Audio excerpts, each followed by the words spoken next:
Looking back at Rotary history, I've got a couple of quotes, and I'm not going to tell you when. I'm going to see who can guess the closest, because they're pretty short.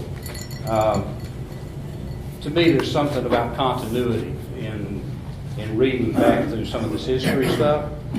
But there's two quotes, they're both pretty short. The first one is, the first thing we must do if we're to have international understanding is to realize what is prejudice and what is fact. And this wasn't written this year, but I think it's probably true this year still. And the second one is, Rotary is so simple that many people do not understand it, and some even misunderstand it. Rotary is not a philosophy, not an all-embracing world point of view which answers every question and satisfies all the dictates of the heart and mind. Rotary is merely an association of business and professional men, that's a hint about when it might have been written, united in the ideal of service. So these were contemporaneous with each other. Who wants to tell me when they were written? Any guesses? Mike, 1940s. 1940s? 1915. Huh? Shortly after the formation of Rotary. 1915? Okay. And 1940s, any other guesses? 2034. Okay. 1923. Any more? Because none of y'all are right yet. 70. 1970? Okay. That's a good guess. 19 when? 80. 80? So, we're getting further away. I'll give y'all, I won't keep you in suspense. The first one was 1937 at the Rotary Convention in France. And the second one was in 1938 at the Rotary Convention in San Francisco. So, my point they're pretty timeless, in my mind anyway. George, can you give us an update on our update on our Nicaragua project? Yeah, sure will. Y'all keep saying we're closer to getting this thing done, but it's we've got a hot triangle of communications going between Chicago, the Foundation Coast, Chicago, Perry, and San Juan del Sur, Nicaragua. It all kind of gets gummed up when it gets to Perry. No, we're moving along. It seems like it's doing well. It was fun to be at the grants training this past weekend with Aaron, and Perry was singled out for the work that they're doing on this global grant, not only Nicaragua but also the one in India that we have going on too. So we are close. We're down to, I think, the final two questions from the foundation. We got those answered. Got those answered this weekend, and I sent those off to her this morning. And I hope to hear back that all the questions have been answered, and that we're good to go. So Okay. Good. Thank you for all your hard work on that, and Steve and Aaron as well.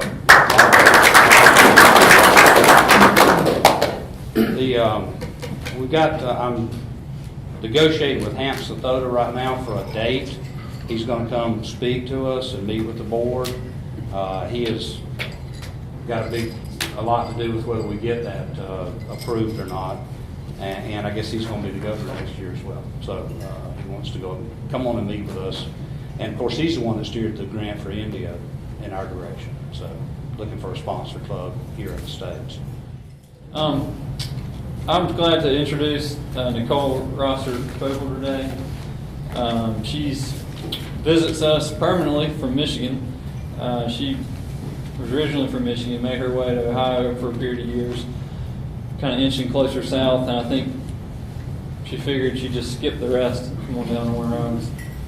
She had the opportunity, though, through prior work when she was in order to be in Warner Robins at the Air Force Base, and when given the opportunity to make a decision where to end up, for a longer time, she decided just to come on back to Warner Robins, and she said she loves it.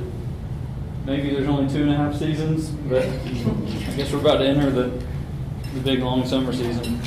But we have her here in Warner Robins.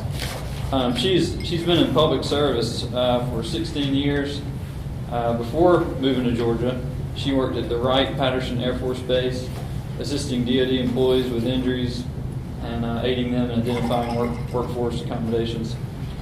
She has a BS in healthcare management and a master's of public affairs degree with a concentration in nonprofit organization management from Park University.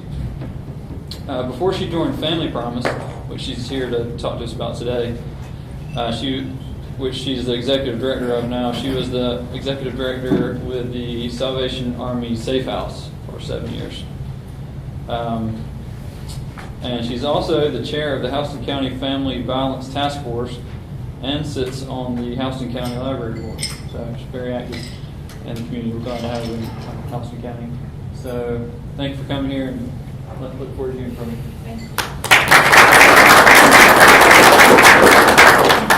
Thank you all. Good afternoon.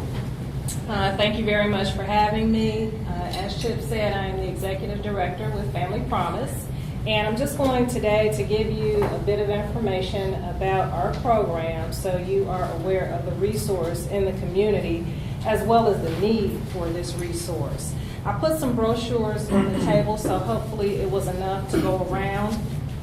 After I've given my information, of course, all questions are welcome. And please do check out our website as well as our Facebook page to kind of follow along with our successes and what we are doing in the community, and so that you have a better idea of how our program operates. Because it's a lot of information. It's a very, very different program. We opened our doors in Houston County in May of 2013, so we are coming up on our 3-year anniversary. We are an organization, a nonprofit organization that provides services to homeless families, children, and their parents. So our focus is actually on children, and parents kind of get the benefit of the support and the services. This is a national organization, and the organization started about 28 years ago. It started in New Jersey. And the idea from Karen Olson starting this program was to utilize the resource of churches in the community. Saying that means that they've got this building, and as well as providing worship on Sundays and some other services during the week, how else can the building be utilized? How else can we utilize our churches of all denominations? And so that is how Family Promise provides our services. We work through a network of churches in the community. We've got about 32 churches that are involved in our program today, and those are actually listed on the brochures. And that is how our program operates.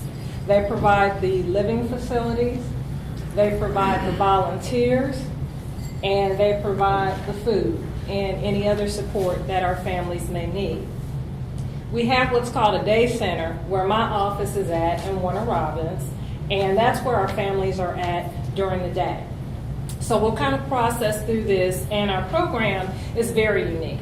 It's not set up like your average shelter where you come, you stay for 30 days. And when I talk about this and our uniqueness and the things that I'm proud of with our program, it's not to put other services down. It's just to talk about who our target population is and what it is that we do. So in saying that, again, we service Houston County. A lot of people think, that's not really a big problem in our area because we don't see it a lot. We also have this picture in our mind of what a homeless person is, what their characteristics may be, what they may look like, thinking that they may not really, have an education, thinking that we're going to see them on the streets, thinking that they will be poorly dressed. These are still the pictures, even today, that are in our minds, when actually that is not the case. And that is not who our target population is. Those people do exist, but that's not who is coming into our program. Our program is looking for families that have had some type of hardship that has put them in a temporary bind. This is not a program that is set up for families that are chronically homeless. We have a very, very thorough intake for families coming into our program. We do a criminal background history, we do a drug screening, and then we go on to get further information just to see if the family is going to actually work. Because folks coming in our program, although we provide resources, support, and we have a large pool of close to 500 volunteers that are involved through the different churches as well as just in the community, our families are actually doing the work. So they have to save money when they're in the program. This isn't a place where they come and we pay their first month's rent and we pay their deposit and we help them with all these things. Although we do provide some resources and our volunteers in our community help us to do that, but they're responsible for doing the work. And so when I'm doing an intake and a phone screening and getting the information, I want to know that this is a family that's going to be able to come into our program, to be self-sufficient, and they just need a little bit of time to save money, and to be able to do that. And so families coming in our program can stay up to 90 days. So again, we don't have a lot of rotation with families coming in and out. Our families can stay in the program up to 90 days. We provide services. We understand that families look different. So we've had grandparents to come into our program that have custody of their grandchildren and they may be starting over. We've had some 3-generational families to come in where it might be the grandmother, the mother, and a child. We actually, in the program now, we have our first single dad. So this is not a program that's just set up for helping single mothers. And so we understand that families look different. Although any adult coming into the program, they have to have children under the age of 18. So that's the thing. We don't provide services to women that are pregnant that don't have any children. You have to already have children coming into the program. So there's a lot of things that we are looking for, but the thing is we're looking for folks that are hard workers again and that are going to be able to put things together for their family, not someone that's just wanting to come and have a place to sleep at night. That's not what we do. As director and case manager and social worker, it's my responsibility to work with each family. Every family that comes in our program looks different and they have a different need. There are a few families that come in that don't have many work skills, and so we're trying to build their work skills and trying to help them get employment. But one of the biggest myths is that people assume that if someone is homeless, that they're not employed. And that's actually not the case. 50% of our families that come into the program are employed. They're just underemployed, which means they probably got a part-time job or there has been some type of change in their income for some reason. It could be a divorce. It could be someone is ill. It could be a job loss or just a job change that has shifted their income. And so with that shift, they've got to make some changes, and coming into our program gives them the opportunity to do that. Now, I've talked about the different churches that are involved in our program, and how the program is set up is that our families are at a different church each week. We've got what's called host churches and support churches. The host churches are where our families are actually staying. And they stay at each church, all the families at one church at a time, but they're staying at the churches on a weekly basis. And so this is not something that's ongoing. When people first think about it, and I will be honest, there is some transition. You're adapting from week to week and you're going to a different place. And when parents come into the program, that's the thing that they're most reluctant about. They're saying, hey, we have to adapt and we have to adjust each week. And that is a concern.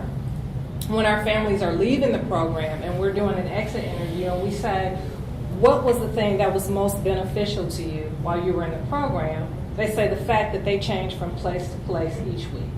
And there are a couple reasons why. One, even though you can stay in the program up to 90 days, it's temporary. And so it keeps them focused. They don't become so comfortable in one place that they lose sight of their goals. They stay focused. The big thing, though, is the opportunity to network, to meet different people, to build a support system.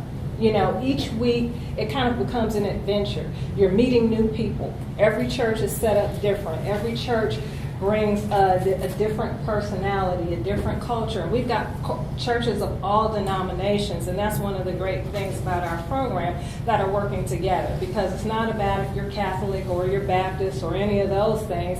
It's about providing a resource to create stronger families in the community.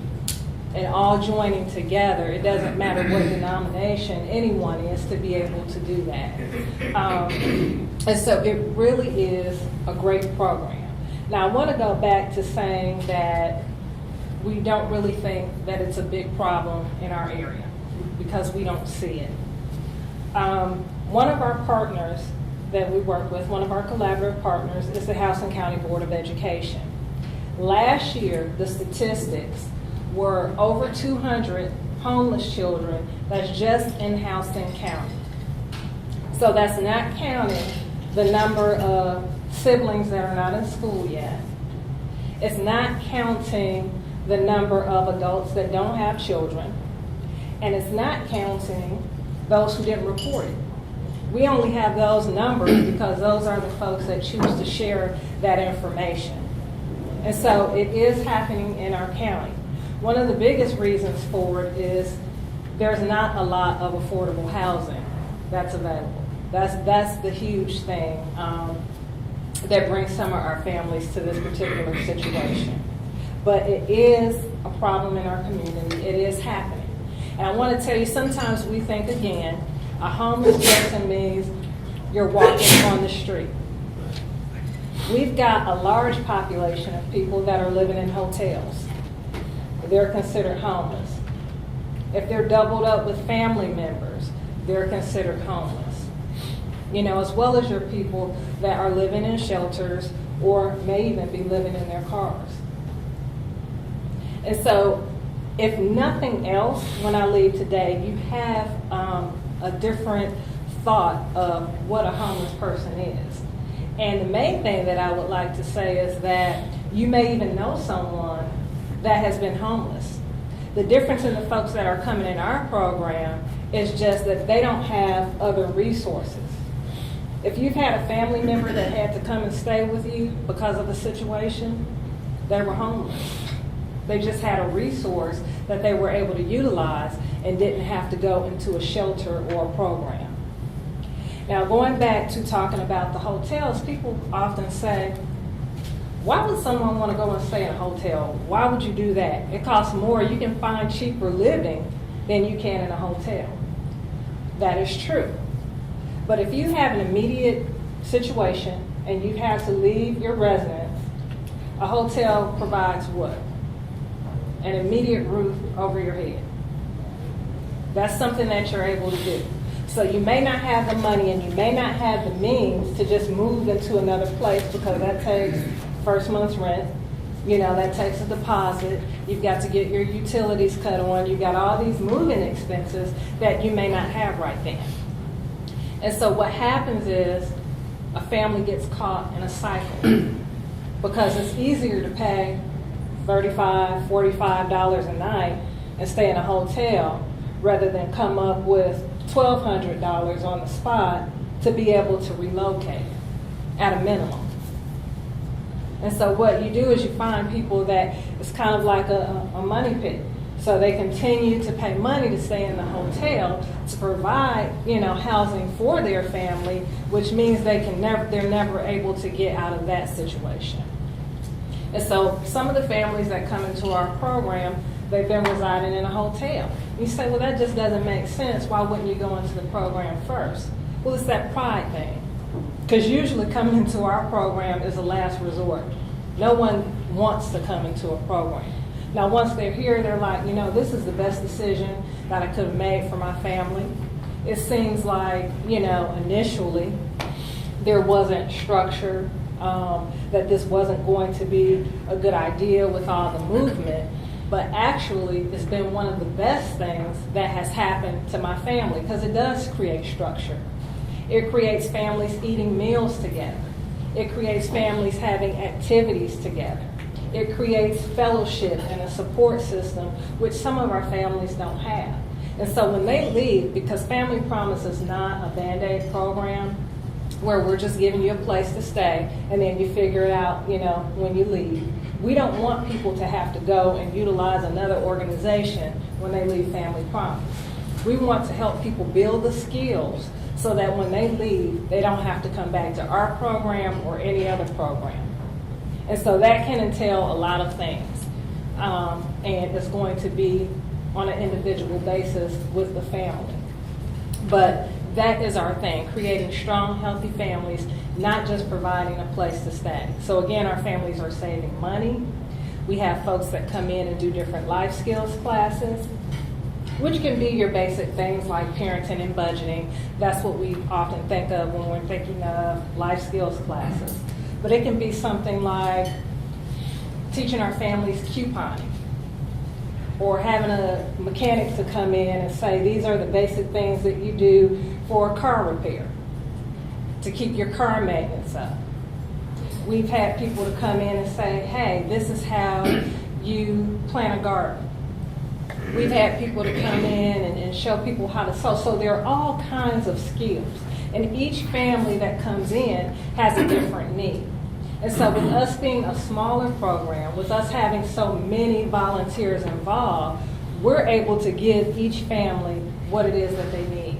Some families, we've got a therapist, a family therapist that works with our families, that's able to come in and give them individual one-on-one support.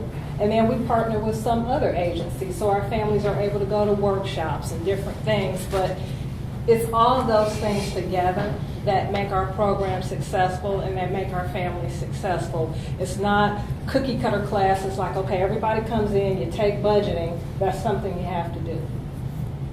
You know, because everybody has different needs. Are there any questions so far? I have one. We have any churches here in Perry that are part of the program? Oh, absolutely. Perry United Methodist, The Vine, New Hope, Grace, and that's what comes to mind right now. If I left anything off, Which is all in the nice brochure. St. Patrick. Yes. They're all on the brochure, so yeah, don't give me that pop quiz. They're all on the brochure, but we've got churches that are located in Perry, Kathleen, Warner Robins, Byron, still being Houston County, but they're kind of spread out. And so again, that's the families love that. When they first come in, they're thinking, I've got to go from place to place. I've got a little funny story. I even had one young lady to come into the program before, and I kind of told her how everything was set up. And so she's like, of course, you know, here I am. I really don't have a choice, you know, but I'm not comfortable with that. So she told me after being in the program for about a month, she said, you know, Ms. Nicole, I just want to let you know that each time we went to a different church, I called and I told my friend, she said, because for a minute I thought I was joining a cult because I was going to be in a different place each week and no one would be able to find me. But they really, really enjoy that part of it because they're meeting new people. They have new resources. And where else do you get to come into contact with that many people to support you, you know, when you're having a hard time? Yes, sir. How do you define affordable housing? You mentioned that was an obstacle. Mm-hmm. Well, one is on, you know, the basic cost of living. And so when you're looking at family size and things like that, and a lot of times people think we have more available in our county than we do because you've got income-based housing and you've got housing based on your income. And income-based housing means that you may be able to move in somewhere and you have to make $1,400 and you can't make more than $2,000. That's income-based housing. Housing based on your income means if your monthly income is $500, then your payment would be based on that $500. And so that's kind of how that is determined, as well as just saying for the family size, what would be the basic income for that family size. For you to say it's limited, is there, it sounds like that some of these would almost need it to be free for at least a little while. For it to be affordable, or how would it be? Not necessarily free. When you talk about, like say if we have a family of 4, 2 parents and 2 children, we just had someone to graduate from our program, and that's their income. Mom works for Houston County. She is not a bus driver, but she's a bus monitor. Dad actually works for YDC. They've got a decent income. Mom's job is part-time, dad's is full-time. they have an income of probably about $2,500 a month. That's okay, it's livable. But when you start to calculate and you say, okay, your rent is $650, and then you've got your car expenses, you've got your utilities, you've got after-school care for the children, and all those things start to tally up, that's where it's not affordable. And these are all everyday things. You've got your medical expenses, you've got all these things, and so that's where that becomes an issue. So it wouldn't necessarily need to be free, but your average rent in a decent place is going to be at a minimum $600, and that's a two-parent family. So then when you say, well, why doesn't mom just get a full-time job? Then you got more expenses for the kids being there before and after care. And so she's able to, that kind of works to their advantage, because when they're out in the summer, she's able to be out in the summer versus having to pay child care expenses, which can be, with 2 kids, would easily be $1,000. Does that kind of answer the question? Well, in that case, in that example of happens, it doesn't sound like there's enough.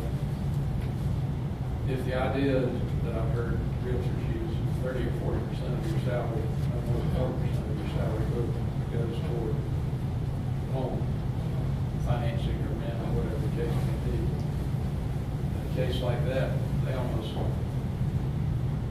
maybe they could barely do that at 600 or something. And that's the thing about our program too, is that we're not just working with short-term goals, because we can't fix every situation in 90 days. We're kind of just helping folks to get on their feet and have a plan, but as well as having short-term plans and goals, we have long-term plans and goals. And so obviously the goal is going to be that you have more skills, that you're marketable, and that you're able to get a higher paying job.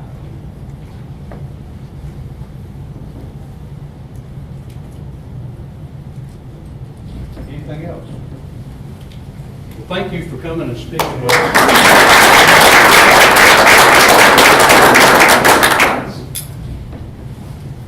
One of the things that Nicole says, we don't see that. In my job, I do see it. And anybody think there's a homeless problem here in Perry? I mean, there really is. All the way from the ones pushing the shopping carts, which are easy to kind of see, to, like you say, the ones that don't have a place to stay for, of their own. And so I appreciate what you do. It's a lot of benefit to our community.